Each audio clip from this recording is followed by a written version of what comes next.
आम्ही सकाळी 6:30ला उठतो.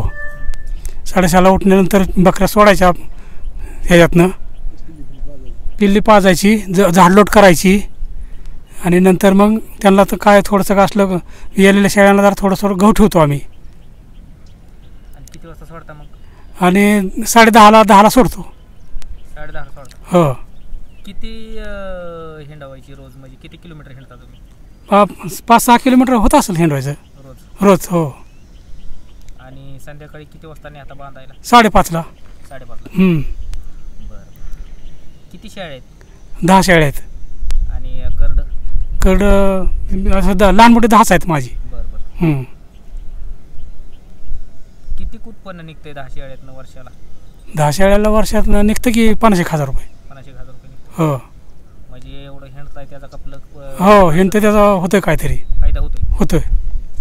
शेळी पालनात आहे का बरं, फायदा आहे का? फायदा आहे ना. ते कसा फायदा असल्याशिवाय करतोय का आम्ही? बाबा जे सुशिक्षित बेरोजगार तरुण पोरं जे आहेत ज्यांना नोकऱ्या नाही काय नाही, हो, त्यांनी केलं पाहिजे. केलं तर चांगलं आहे का?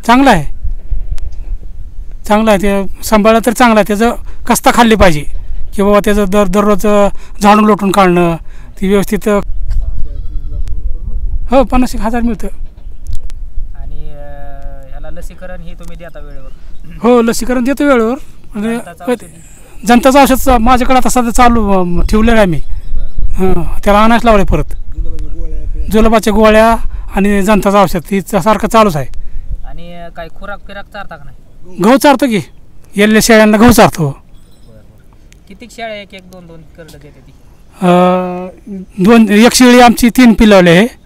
2-3 शेळ्या 2-2 पिलावल्या आहेत. आणि आता समजा बंदिस्त शेळी पालन जी करतात, ती बंदिस्त शेळी पालन बरं का आपलं ही फिरतं बरं?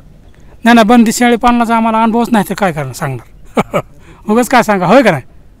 म्हणजे तर आपल्याला वाटत नाही का की बाबा ती चांगलं आहे, एका जागेवर बांधून फिरून चारता येते किंवा काय? हो, पण ती माहितीच नाही अजून पहिल्यापासून, तर कसं काय करायचं? शेळी पालन फायद्यात आहे. शेळी पालन फायद्यात आहे. केलं पाहिजे. हां, केलं पाहिजे. काय नवतरुणांनी केलं पाहिजे बाबा की शेळी पालनामध्ये फायदा आहे, पण त्याचं कस्ता बी खाल्ली पाहिजे. हो, पाण्याचं लक्ष दिलं पाहिजे. चारा कुठं हिंडतोय, ती खातंय काय, ती लक्ष दिलं पाहिजे.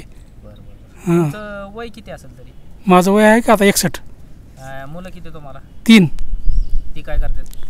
ती एक पोलीस आहे, एक ST ड्रायव्हर आहे, एक रिक्षा चालवतोय. म्हणजे आता फक्त तुम्ही शेळ्याच बघतोय मी, फक्त बाकीचं काहीच नाही. आणि शेळ्यांना म्हणजे आता समजा करडांची विक्री कशी करता, पिल्लांची विक्री? 6 महिन्यांनी पिल्लं विकतो आम्ही. 6-6 महिने? 6-6 महिने झालं की पिल्लं विकतो. तरी 6 महिन्यात किती किलोचं करड होतंय? 6 महिन्यात होतं 20-25. काय जरा कमी झाला तर 10-15 किलोचं पण होतं, आहे का नाही? हो, म्हणजे सांभाळण्यावर आहे. हो. तरी 6 महिन्यात बाबा मग 20 किलो करड असलं तर त्याची काय किंमत येते? काय दराने विकता तुम्ही? 20 किलो झाले तर केव्हा 10,000 मिळतात, केव्हा 8,000 मिळतात, केव्हा 7,500 मिळतात. मटणाला मागणी आहे का? मागणी आहे, मटणाला मागणी आहे, तसं काय नाही. ह्या आपल्या साध्या शेळ्या, गावरान शेळ्या का कुठल्या जातीची शेळी बिळी आहे? नाही, आमच्या गावरानच आहे सगळ्या शेळ्या. गावरान. मग आपण अशा बाहेरच्या जातीची किंवा काय राजस्थानी बिजस्थानी शेळ्या का ही करीत नाही? अहो, घ्यायला काय झालं, पण महागच असतात ना, टिकत नाहीत. आणि पुन्हा त्याची किंमत पण जास्त आहे. किंमत बी जास्त. हो, वातावरणात सूट होत नाहीत. त्या कांबळ्यांनी घेतली होती तिथं झालं. म्हणजे आपली शेरड आपल्या वातावरणात सूट आहे. हां, ही सूट होते. त्यांना कसंही 12 महिने वातावरण आपलं सूट होत आहे. हो. बघा मित्रांनो, गावरान शेळीपालन आहे. शेळीपालनामध्ये फायदा आहेच, तर केलं पाहिजे. नवतरुणांनी केलं पाहिजे. तोट्या जाण्यासारखं नाही. शेतीला जोडधंदा म्हणून सुद्धा आपण करू शकतो. गावरान शेळ्या फिरत ती बिटलचं आम्हाला माहिती नाही. ती बघितलं तर मी एक बार चौकशी करून, पण ती लय महाग 25,000 सांगायला लागला.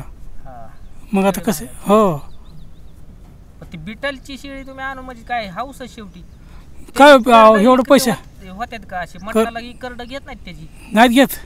काय उपयोग ना, बिटलचं एक बोकड होतं ना माझ्याकडं. येलाय ती? हो, होतं का नाही लाला तो बिटलचाच होता, पण ती आकर शेवटी ह्याच्या पण सांभाळून इकला ते व्हायला. बकरी ईदला. बक केवढ्याला विकला? विकला 18,000ला. किती वर्षाचा होता? तो 2.5 वर्षाचा होता आहे का नाही. 2.5 वर्ष सांभाळा त्याला मी. चांगली किंमत आली. आली किंमत पण वैताग आला सांभाळायचं आहे का नाही. बरं हा. सांभाळायचं म्हणजे हो ऐकत नव्हता. चांगली माहिती दिली त्याबद्दल धन्यवाद. मित्रांनो, अशाच व्हिडिओ पाहण्यासाठी चॅनलला सबस्क्राईब करा, लाईक करा, व्हिडिओला जास्तीत जास्त शेअर करा. धन्यवाद.